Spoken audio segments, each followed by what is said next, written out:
Okay, go. Okay.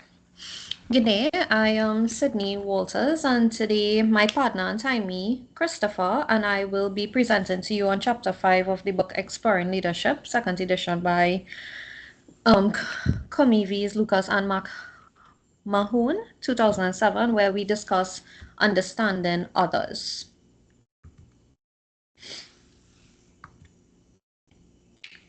So I will start off with the introduction. Let's begin with a simple exercise. I want you all to close your eyes for a few seconds and imagine you're in a typical meeting or a group setting in an organization you're part of. So it could be a student club, it could be a team at work, or even in this classroom right now. Picture the people around you, the conversations happening, and the role that you're in this setting. Now, think about what might be going through the minds of others in this room. Some people might naturally dominate the discussion, maybe without even realizing it. Others might sit quietly, feeling unsure about when or whether to speak. Some people may thrive on debate, while others might find conflict draining or even unsafe. And for someone in the minority, whether because of race, gender, identity, religion, or nationality, that space might feel a lot different. You may remember characters like Laurie, Martina, or James from the text, each representing a different lens shaped by their own identity and lived experience. So even though they're in the space, the same space, they perceive and interact with it in completely different ways. So ask yourself, what do you personally notice or wonder about others in group situations? Who seems comfortable? Who's quiet? Who might be holding back for reasons you don't understand? To guide this reflection, we could use three simple questions. You can ask yourself, how am I like no one else here? How am I like some others here? And how am I like everyone here? These questions will help to develop empathy, not just sympathy, but by recognizing both difference and connection. As we move forward towards a more diverse, global, and digitally connected space, this kind of understanding is more important than ever. So, as Thomas Friedman says in The World is Flat, technology has connected us more closely than ever before. But real leadership isn't just about being connected, it is also about being inclusive. So, today's goal is simple, but is also powerful. We are going to learn how to move from self awareness to building real community and a shared purpose. So, what we will be discussing today. This chapter gives us a roadmap of becoming more inclusive leaders by focusing on understanding differences, especially when it comes to gender, ethnicity, and culture.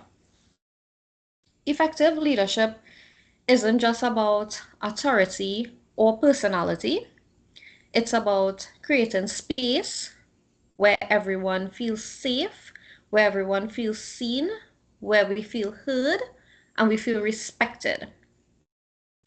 Our communication styles, approaches to conflict, and to decision making. And this can be influenced by our cultural backgrounds. So, for instance, silence might show respect in one culture and resistance in another. So, we have a whole meeting And a few individuals within this meeting refuses to say anything or contribute to what is being discussed. Whereas I, or an introvert, will think, okay, that is respectful. The person presenting or the leader in that group might think this person don't want to cooperate and they don't want to give their point of view.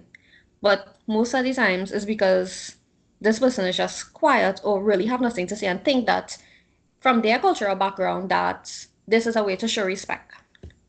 So that's why two core skills such as empathy and assertiveness are so important in leadership.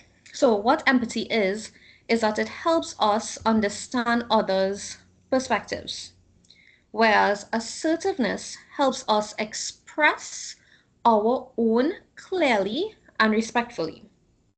Together, they help leaders to build a stronger, more inclusive team. We move on to the first subtopic in this chapter, which is individuality and commonality. In this section, we would explore the balance between individual uniqueness and our shared humanity. Each of us has different values, communication styles, and ways of learning. And these are all shared and shaped by the factors like gender, ethnicity, culture, and even the environment that we grew up in. But even with all the difference, we also are so similar than we actually knew. Maya Angelou captures this beautifully in her poem Human Family. And she said, "We are more alike, my friends, than we are unalike." This is a great reminder that we should start by looking for common ground. So in a group setting, we tend to notice visual or symbolic markers like race, clothing, or religious symbols. But we also bond over things like shared ideas, the major we study in, life experiences, or causes. And this creates a social identity, which is the feeling of belonging to a group or a specific team. The real leadership challenge is taking all of these I's and all of these U's and identifying who, who each of us are, finding a common ground to build a strong we. That means being open to understanding how we perceived and learn how to adjust our behavior to promote connection and inclusion.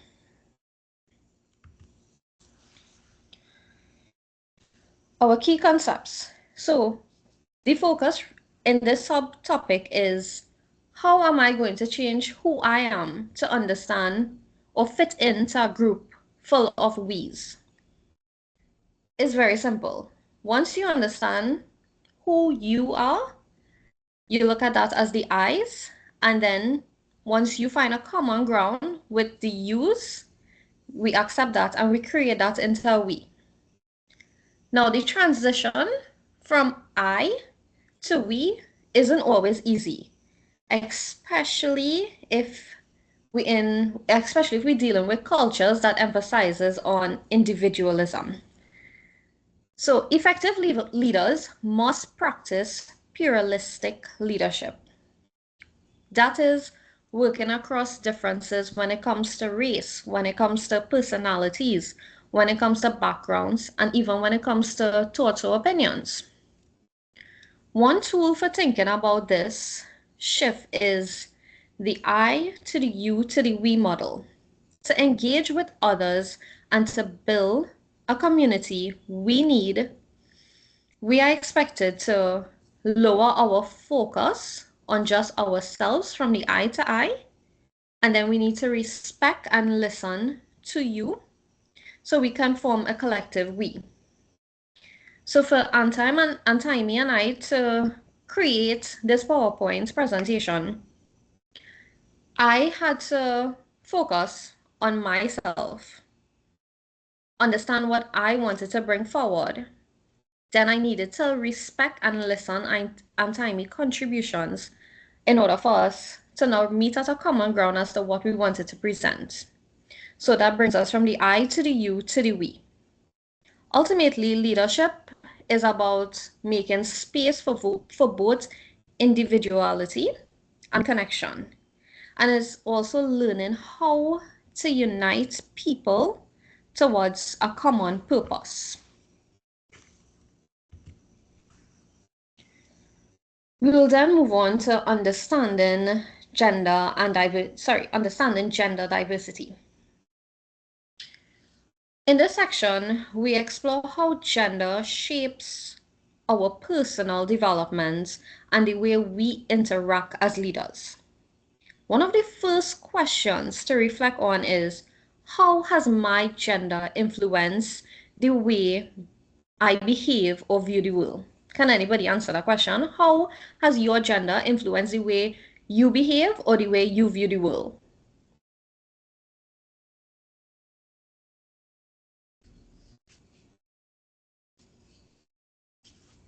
Anybody? All right. So it is important Sorry, to distinguish sorry, go ahead. I was saying that as a female, it's difficult to walk at night because it's not safe. And so that is how we are more walk in the evening time or in the morning time. But if I was a male, I could walk anytime. Correct, because they view males as more powerful and more strength. So you think that if a woman was to walk in the night, she would be easily attacked or robbed. Whereas if a man was to do it, they would have a fear towards him rather than attack him at the same time because he is expected to be a strong person, and they look at women as being weak. So does gender influencing the way we behave and the way we view the world. It's important to distinguish between sex rules, which are based on biology, such as pregnancy, and gender rules, which are learned through society. So gender rules tells us what is appropriate for men and what is appropriate for women. And these messages start at a very early stage. You see it when it comes to the toys that a boy and a girl will play with, when it comes to the games, and even the storybooks that they would read from. For example, girls are often encouraged to be nurturing, supportive, and polite, while men or boys are expected to be tough, competitive, and unemotional.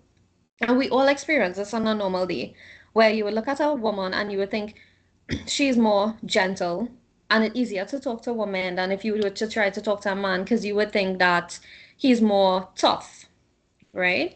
So these rules continue into adulthood, and often influence the way we lead. So it goes with how we lead as male and female, how we would communicate, and also the way in which we handle conflict. So think about it. Childhood play patterns. Boys often play competitive games with winners and losers, while girls are often play cooperative games with shared turns and emphasis on relationships. These early habits shape how men and women work and how they lead differently later in life. Research shows that women often attribute their success to external factors like luck or help from others, while men tend to claim internal results like skill and preparation. This shows how self perception can be shaped by gendered expectations. But here's the key point: there is more overlap than differences between men and women. Both are equally capable of leading, they are both capable of making decisions, and they are both capable of communicating effectively, just in different styles. So, this is an important realization. Historically, leadership has been shaped by male dominant norms. So, trait like being decisive, assertive, and competitive. While those can be valuable, they shouldn't be the only standard. Inclusive leadership means making space for diverse styles. So this includes those that emphasize on empathy, collaboration, and shared success. Lastly, remember that gender is only one part of identity. We also bring culture, age, ethnicity, and sexual orientation into every situation. To lead effectively, we need to understand and respect all aspects of identity, not just the most visible ones. I'm going to explain to you now how we go about understanding cultural diversity. Culture isn't just about nationality or ethnicity. It's about the shared way people may think, they may act, and communicate. It shapes how we define leadership, how we would define teamwork and success. Now, culture is everywhere. You can find culture in your families, you could find it in your workplace, you could even find it in your school life on campus. But we so often immerse in our own world that we forget that it's even there. That's why multicultural awareness is a critical skill for inclusive leadership. Race, for example, is not biological, but it's a social structure. But it still has a very real impact on how people are treated and what opportunities they get. The documentary Race, I don't know if any one of you heard of it, The Power of an Illusion. It shows that while we're biologically similar, society has used race to rank, exclude, and divide us. Historically, in the US, the dominant culture, such as the white, the Western, English speaking, has often been seen as the norm, which means those within it haven't had to reflect on how their perspective shapes the rules. Scholar Peggy McIntosh calls this the invisible knapsack of privilege. What this is the unseen advantages like seeing your race widely represented in media or being presumed competent in a group.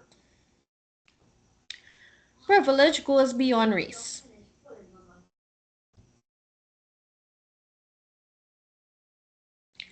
Privilege goes beyond race. It includes gender, ability, sexuality, wealth, and education. People in the majority often benefit in ways that they don't realize. So, as leaders, we need to recognize these symptoms, challenge default assumptions, and make space for diverse voices and leadership styles. Chris Cullinan says, privilege often means being seen as innocent, worthy, and competent by default. But true leadership should be based on character, contribution, and inclusivity, not assumptions.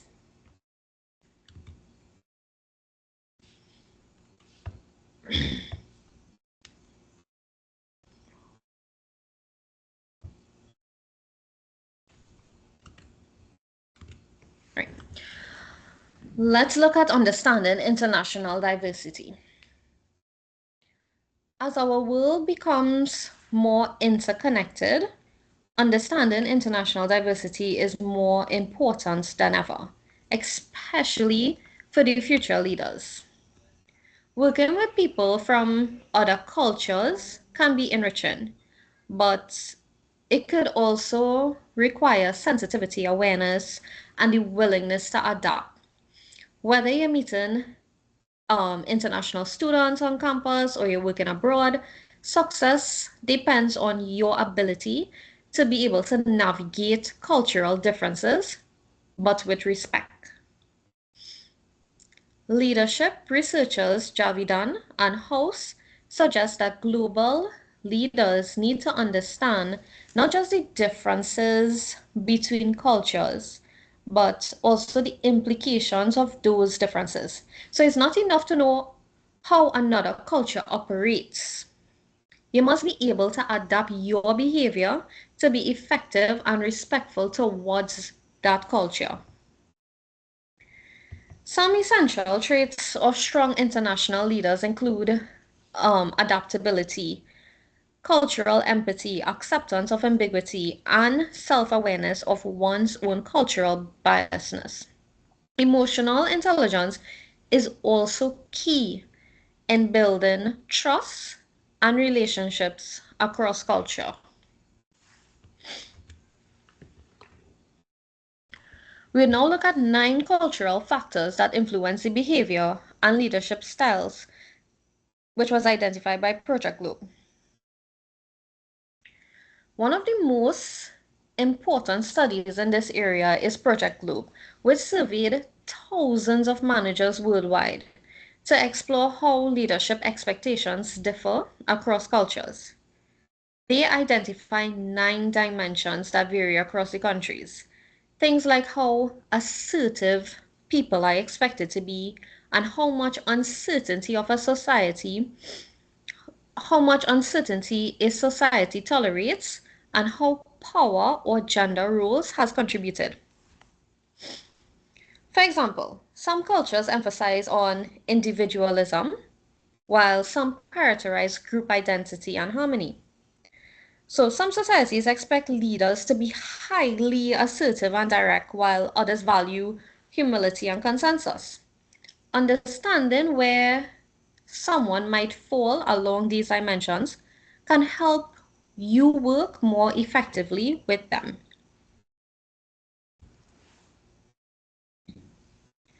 Global understanding is lacking among many American youngsters. But we should also be careful with cultural generalizations. Not every person in a country fits its stereotype.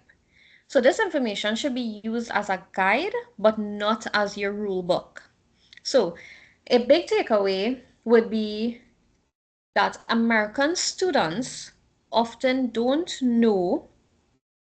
how much, they don't know much about other countries, and that's something that we need to change. Rebecca Nathan, who went undercover as a college freshman, found that the biggest frustration among international students was American students because of their lack of global awareness. So, inclusive leadership means not only welcoming the diversity, but it also means educating ourselves about the world, asking questions, being curious, and stepping outside of our cultural comfort zones to better connect with others.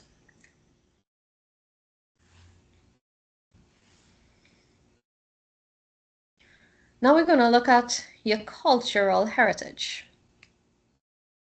One of the most valuable things you can do as a leader is to start by understanding your own cultural heritage. That means asking yourself questions like, what values and beliefs have I inherited from my family, from my community, or my cultural background? Where do I diverge from those traditions? We are all shaped by the cultures we come from, whether that's based on race, whether it's based on ethnicity, religion, geography, age, even generational differences. But we're also individuals who may hold a different perspective, who may have different opinions from groups that we belong to. However, the best leaders don't stop with understanding themselves. They also take the time to learn about culture differences from their own. For example, Reading about Black American history and resilience, or the unique perspective of international students, this could completely shift how we think about inclusion and how we may think about leadership. Don't forget about less obvious cultural experiences too, like the deaf culture, the experiences of Asian adults, or the differences between rural and urban communities. Every person brings with them a unique set of expectations and assumption when they enter a group.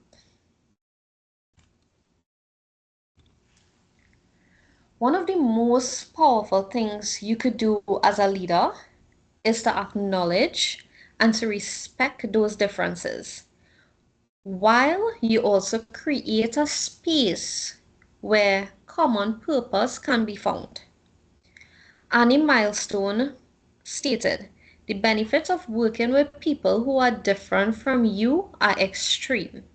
It's not just about being polite, but it's about building a richer, smarter, and more effective group because each person is unique in their own way and they have an amazing opinion in their own way that can bring or contribute to a team and make it better. Inclusive leaders just need to listen more, judge less, and help every voice feel heard.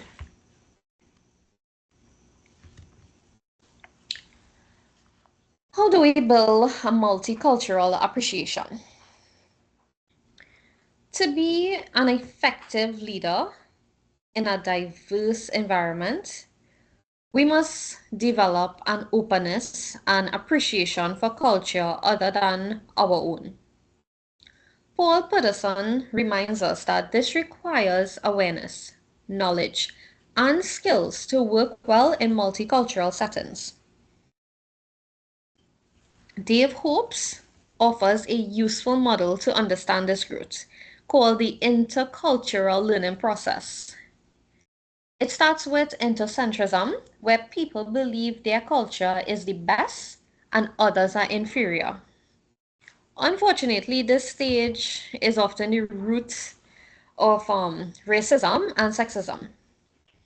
As people gain experience and they gain education, they move towards awareness by simply recognizing that other cultures do indeed exist. Once this is completed, the next step is to understand.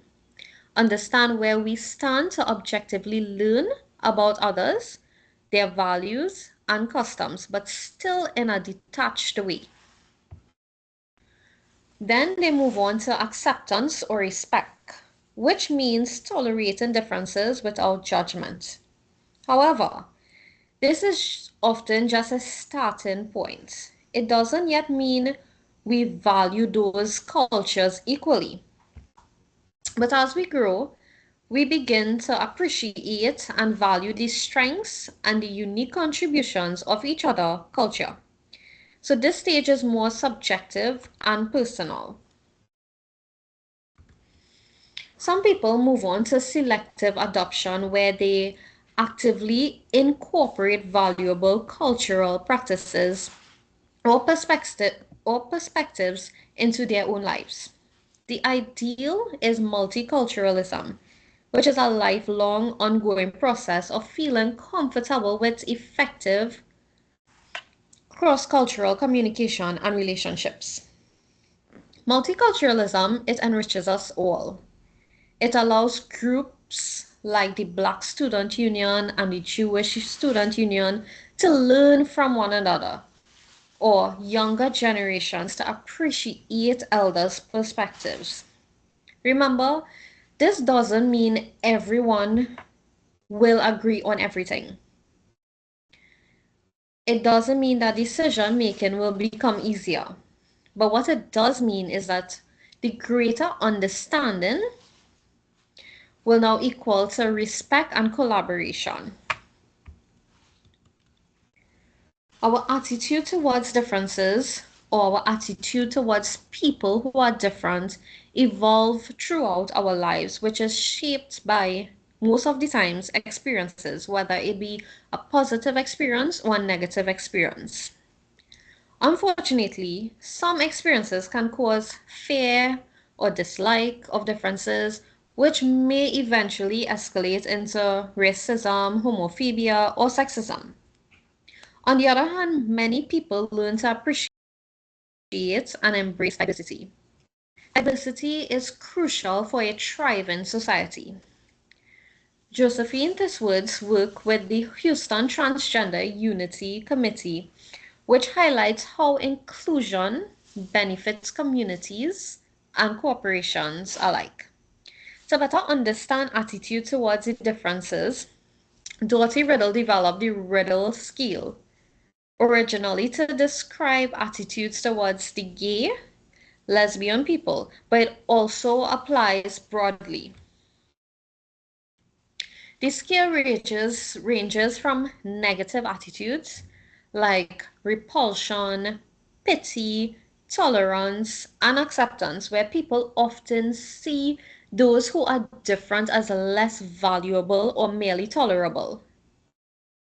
But then there's a positive attitudes like support, admiration, appreciation, nurturance, which differences are genuinely valued, respected, and even celebrated.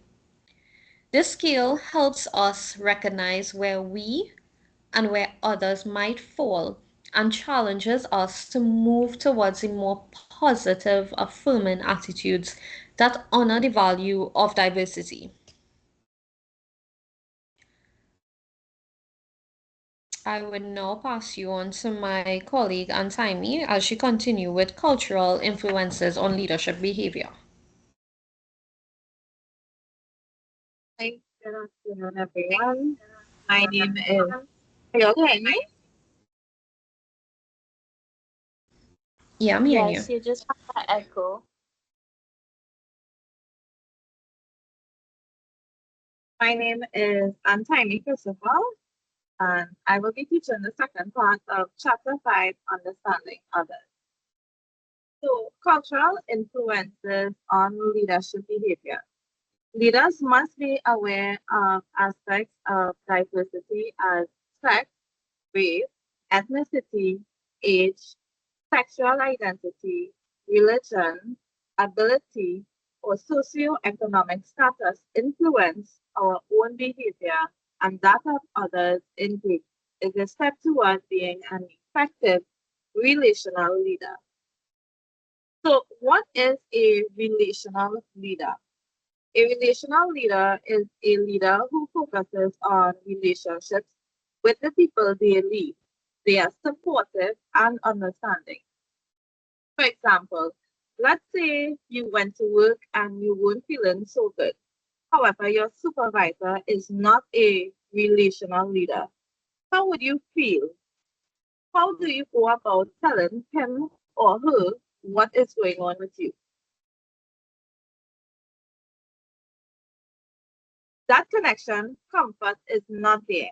A relational leader would have been more approachable and understanding because he or she has developed connection and built trust among his coworkers, whereas a non-relational leader focuses more on the job and the performance rather than having connections with coworkers. So basically, what we are saying here is understanding others is very important in being an effective leader. Now we are going to look at some concepts that we must understand to become an effective leader. I think you're on the wrong slide, Sydney. Slide 2.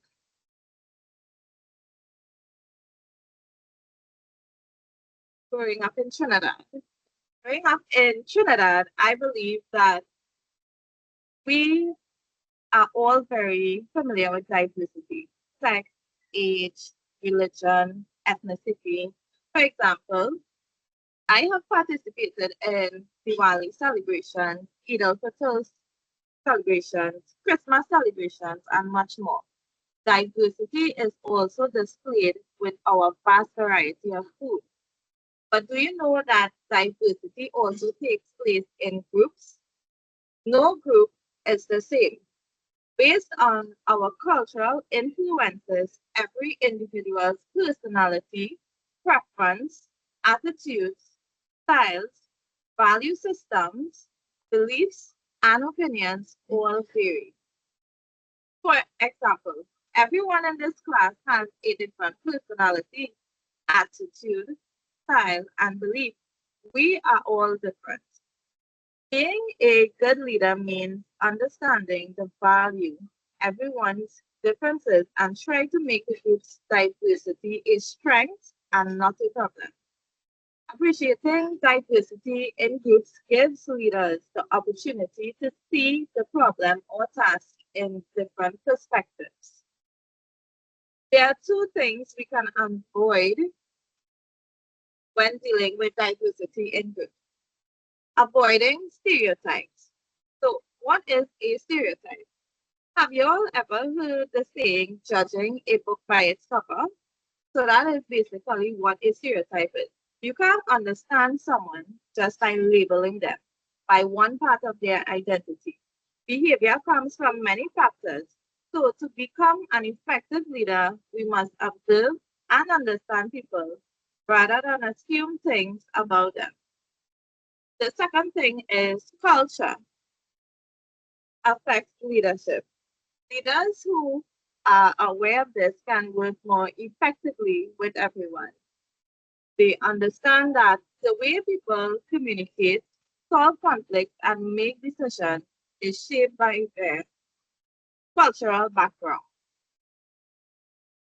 So, we are going to go into more detail about how communication, solving conflicts, and decision making is shaped by our cultural background.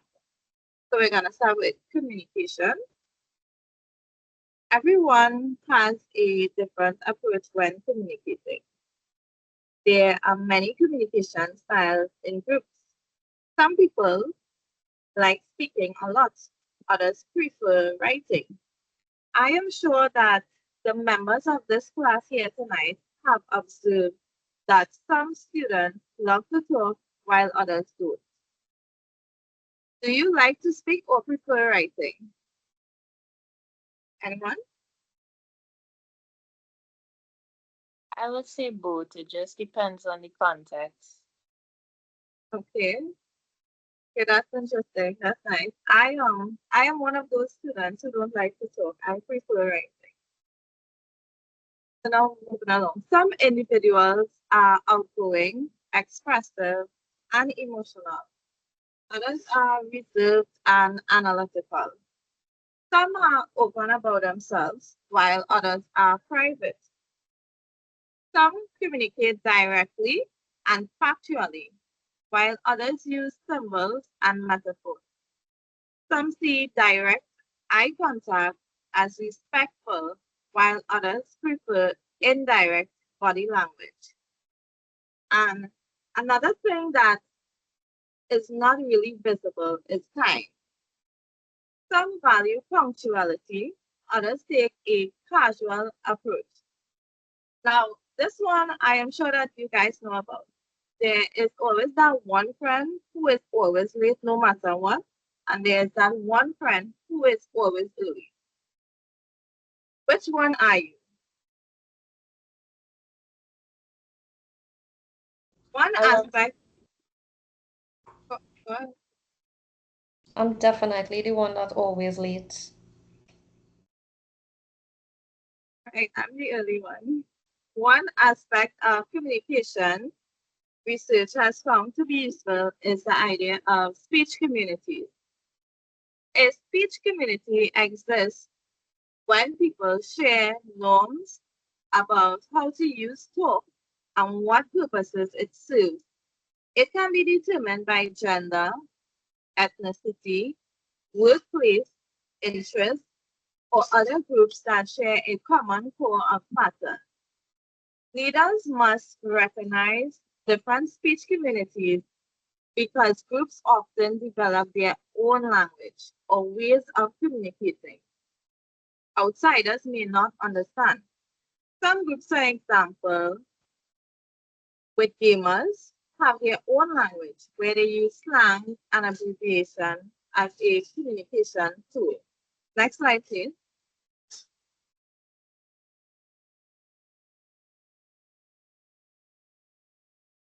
What about what about Trinidad? Don't we have our own language? So I know the picture is a little bit small, but I am sure that everyone here knows that Trini too, we have our own language. For instance, you might borrow money from somebody, and when they approach you for it, you tell them, well, you don't have it, and whatever the case may be, and the person might be like, don't have your head now, boy, don't have your head. Or like somebody might send you a message, and they'll be like, wait to see, or they will say like Friday we're going on bus a line. Now these things will make others who are not familiar with the Trini language feel excluded. Sorry. So this can make new members feel excluded if leaders don't make communication inclusive. Next slide, please.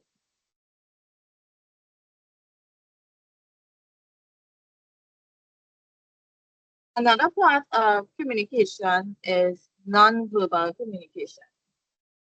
Like verbal communication, non-verbal patterns reflect the values, perspectives, norms, and heritage of specific cultures. We communicate with our physical appearance, personal space, facial expressions, gestures, touching, eye contact, the expression of emotions, and orientation towards time, all of which have cultural components. For example, if someone is eating sour, their facial expression will change. So you already know that something isn't right about what they are eating. They don't have to say that. It is a non-verbal communication. And another non-verbal communication I remember is that long ago when I was young and my mother would carry me by relatives, she would just have to look at me and I would know that whatever it is I was doing wrong, that I would have to stop. I know it was wrong. She didn't have to say anything. So that is another non-verbal communication. So what feels normal or polite in one culture may feel strange or rude in another. Leaders should remember that different is not wrong. All of these communication styles are shaped by our cultural background. Everyone in this class grew up in a different household and environment. Some may have grew up in rural areas opposed to the city.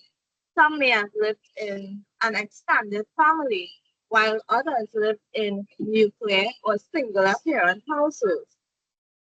Within that person's context, as a leader, you must ask yourself, how do I understand this action or practice? And how would they want to be treated? All these factors contribute to our communication style because this is what we know. This is how our parents taught us. This is how their parents taught them. We have learned and adapted to common traits and traditions around us. An effective leader demonstrates the ability to observe and understand everyone.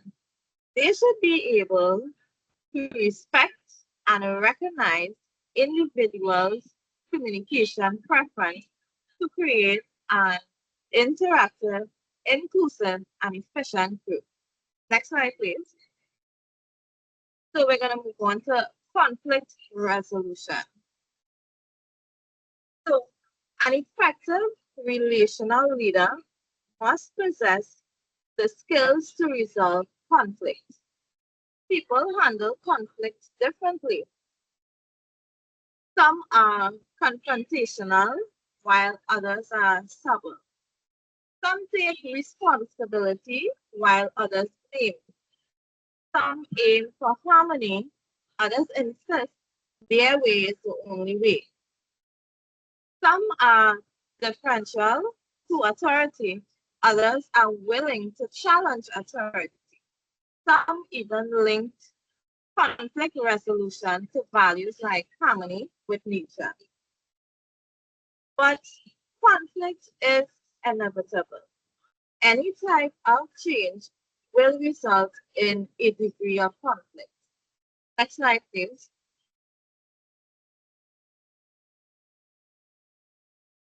Has any type of change in anyone's life here tonight resulted in conflict?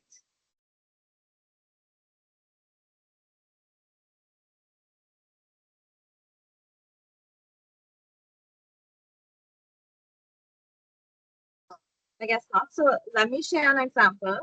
So recently, where I work, the computers were updated recently to a new, more modern, faster system. However, this created a lot of conflict among its users. Several meetings were held with users and leaders to find ways to resolve the conflict. Eventually, they came up with training sessions, manuals, and they also provided a feature in the system called training mode for us. Now, this mode allowed us to use the system to practice without hampering our files. So this shows an example that remaining focused on the purpose of the change while maintaining positive relationships is necessary. At the same time, it is also important to remain ethical and inclusive. However, sometimes the temptation is to avoid conflict or handle it alone, but it always makes the situation much worse. Next slide, please. Now we have decision making. As we outlined before, all groups are different. No group is the same. Therefore, each group has their own style when it comes to decision making. So these here are some types of decision making style. So some people prefer majority rule. Can anyone tell me what majority rule is?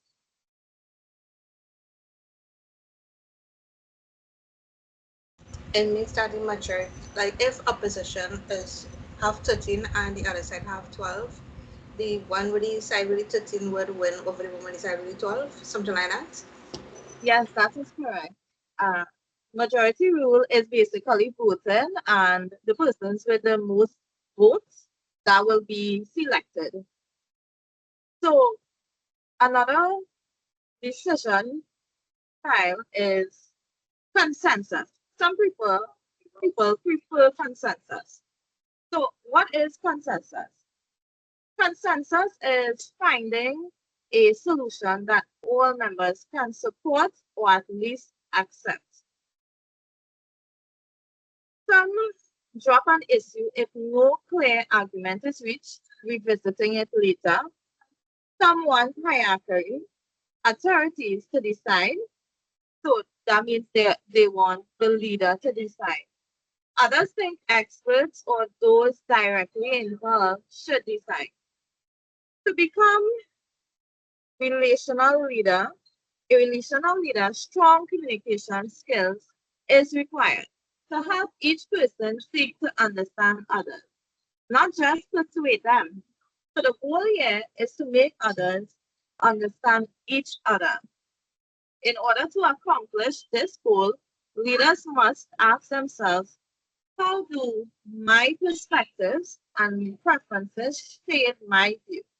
In what ways could I be understood more correctly and understand with greater insight? Next slide, please. Now we're moving on to leadership and communication. Communication skills involve far more than persuasive talking or skillful writing. Good leaders aren't just persuasive speakers, they're also effective listeners. So, hearing is automatic and therefore considered a passive activity.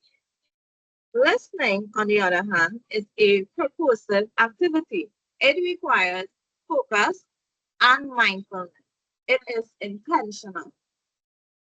To achieve efficient communication, leaders must listen with empathy, understanding not only the words, but also the feelings and perspectives behind them. Can anyone here tonight tell me what empathy is?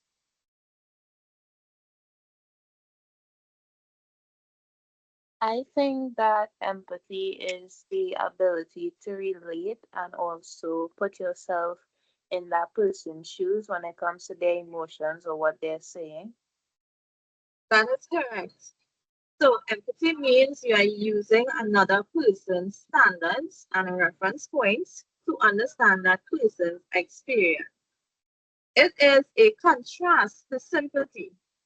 Sympathy means to feel sorry for someone and to keep your perspective while listening so you can keep your standard to judge. Whereas empathy is to understand someone and connect with the emotions others are experiencing. Empathy is especially important in pluralistic groups. Now, we spoke about this earlier. Pluralistic groups are diverse groups. In these groups, we said that everyone comes from a different cultural background. Therefore, each person has their own unique style. Because of this, lack of empathy affects communication. Has anyone ever heard the saying, put yourself in someone else's shoes? This is what an empathetic leader does. Next slide, please. An interesting fact is that in Chinese, the pictogram for listening includes ears, eyes, and heart, showing that listening involves full attention and empathy, not just hearing words. Next slide, please. Why empathy matters in leadership. It creates trust and open dialogue. It validates people's feelings instead of dismissing them. It helps leaders respond in ways that connect, not shut people down. For example, imagine a friend with low self-confidence confides in you and she says, I made a comment in our meeting today and it was awful. People laughed at me.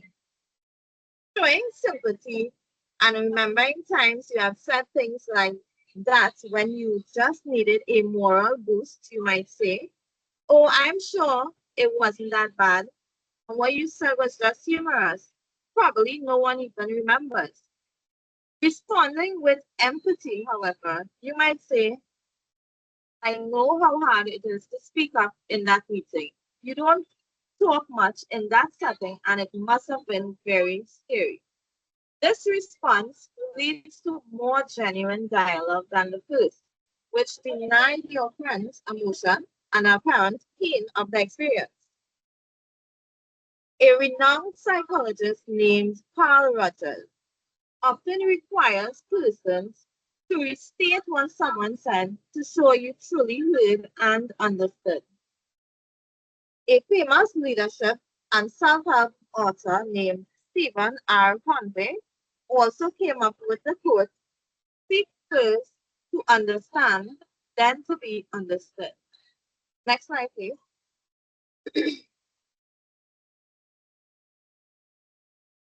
So, empathetic communication is difficult. Let's look at the complexity in this verbal process here.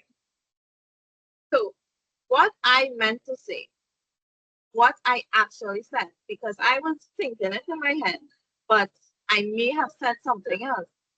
What you heard me say, what you think I mean, because my opinions will be different from your opinion. What you meant to say, what you actually say, what I hear you say, and what I think you mean. So this is the process of just a simple conversation. So therefore, misunderstandings can easily happen, which is why empathy and careful listening is very important. Next slide, please.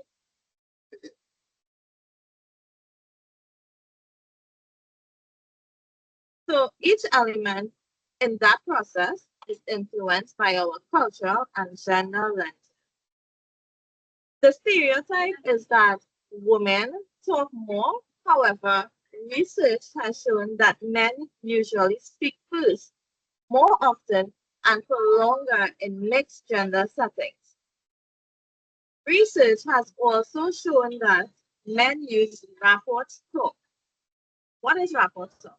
So, rapport talk means they share information, assert independence, and show their expertise. Their style of communication often includes jokes, stories, or strong opinions. On the other hand, women use rapport talk. Rapport talk means they build connections and relationships. They do not want to stand out or be apart. They are more likely to soften their statements so others will feel included. For example, a woman might say, do you agree or disagree with this? It is just my opinion, but yeah, she will always try to soften it. Relational leadership means valuing both clear information and connection. Communication differences are inevitable. Therefore, as a leader, we must acknowledge this. Next slide, please.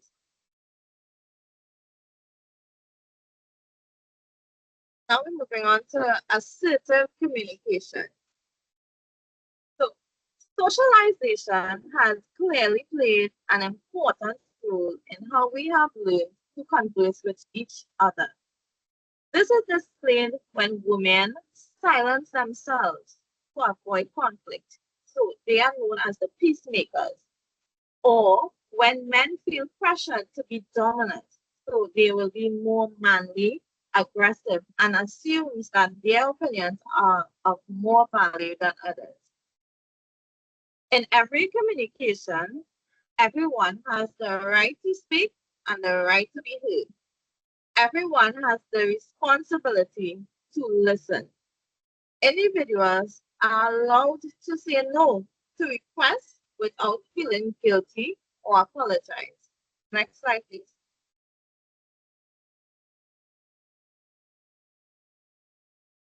There are three types of communication styles under this topic: unassertive, assertive, and aggressive. So, unassertive means to give up your rights and let others decide for you. Assertive means to express yourself honestly and respectfully. And aggressive means to deny others rights and force your way of opinion. As a leader, which one of these communication styles would you use?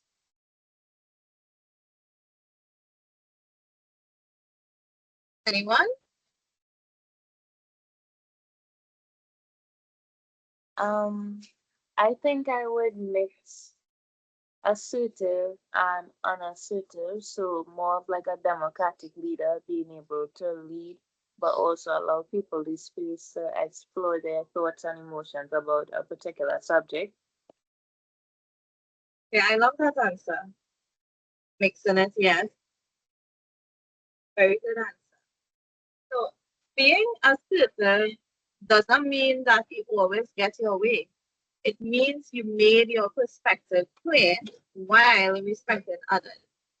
Just like relational leadership, it's about fairness. respect, and mutual understanding. Now we are going to look at an example using the three communication styles. The question is asked by your coworker. Could you substitute for me at the event tonight? Something came up and I cannot go after all.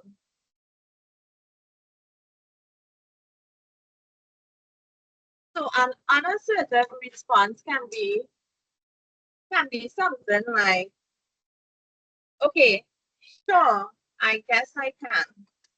You agree even though you have plans. You deny your own rights and may later regret it. An assertive response means, no, I have other plans and cannot do it. Or, I'm sorry, I cannot substitute tonight. Please ask me another time when I might have more notice. But thanks for thinking of me. In this response, you are clear and respectful. You say no without guilt or apology. An aggressive response, however, will be, how dare you ask me to do this? You always slap off on your responsibilities and I won't stand for it. You attack the other person, disrespecting their right to even ask. So it all goes back to what was pointed out earlier, that in every communication, everyone has the right to speak and the right to be heard. Everyone has the responsibility to listen. Individuals are allowed to say no to requests without feeling guilty or apologize. Next slide, please.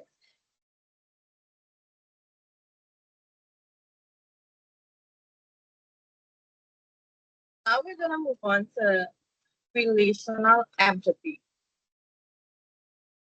Relational empathy goes beyond simply understanding another person's perspective. It emphasizes shared meaning. It may involve building a third culture, a new common context that blends perspectives, cultures, and experiences to create mutual understanding. In this third culture, people develop shared languages, values, and visions that allow them to collaborate effectively. Next slide, please.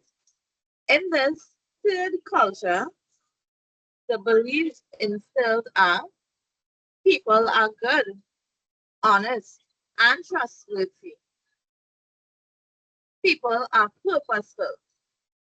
Each individual has a unique contribution to make. Complex problems require local solutions. Me and you versus me or you. So an example of this is a community is trying to solve the problem of flooding in their neighborhood after heavy rains. If members of this community approach the situation with a me or you mindset, one group might blame the government, while another group argues it's the residents' fault. Conflicts grows and no solution is reached. On the other hand, a me and you mindset, the group starts with the belief that everyone wants the community to be safe. So these people are purposeful. Each resident has knowledge about the area. So therefore unique contributions will be made. Complex issues like flooding require local ideas. So creative solutions will be formed. Next slide, please. Another concept to look at is the self-fulfilling prophecy. Self-fulfilling prophecy plays a role. The assumptions you carry about others shape how you interact, which then influences how they behave. If you assume people will slack off, you will act controlling or negative, which may cause them to disengage. If you assume people want to help and contribute, you'll act hopeful and supportive, encouraging positive group behavior. So imagine this. You just joined a new workplace team. Without relational empathy, this is how you would be thinking. These people won't take me seriously since I'm new. So therefore you stay quiet. You avoid sharing your ideas and you assume others will value your input. As a result, they don't engage with you much and your assumption comes true. With relational empathy, however, you think everyone here has something valuable to offer, including me. We may have different experiences, but together we can create good results. So you listen carefully, you acknowledge others' points, and share your ideas respectfully. The team responds positively, and you build trust and cooperation. Relational empathy is about creating a culture of trust, shared meaning, and collaboration. The way you view others influence how they show up in the group. So this brings us to the end of chapter 5, guys. So now I will do a chapter review to recap what we have learned so far today. Next slide, please. So we learned about individuality and commonality. People are unique, but also share traits that connect them. We learned about gender diversity, how gender shapes communication styles. We learned about cultural diversity, where culture affects values, traditions, and communication. We learned about international diversity, global perspectives, expand leadership, and require adaptability. Um, your cultural heritage. Self-awareness of your own culture reduces biasness in leadership. Building multicultural appreciation. Diversity should be valued as a group strength. Attitudes towards differences.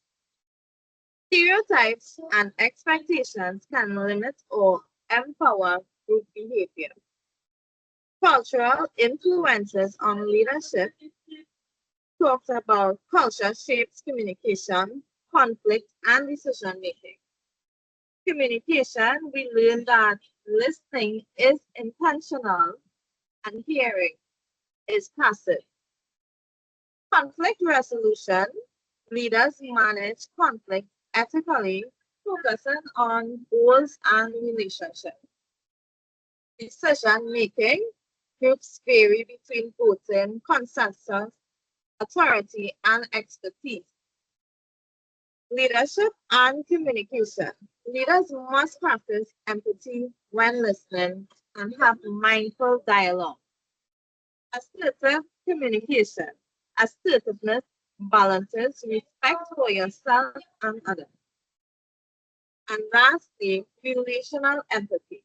Leaders created shared meaning and a tiered culture that unites differences.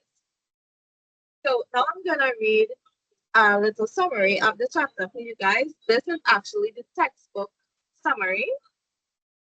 The ability to understand others, be understood by others, and together create an effective organizational or group environment is the challenge of relational leadership. Truly understanding the influences of our cultural heritage, gender, and other aspects of our differences help us work together towards change. We usually find we are more alike than we are different, expecting commonalities, goodwill, and shared purposes can become a self-fulfilling prophecy. This awareness helps us create a new third culture in any group. Next slide, please.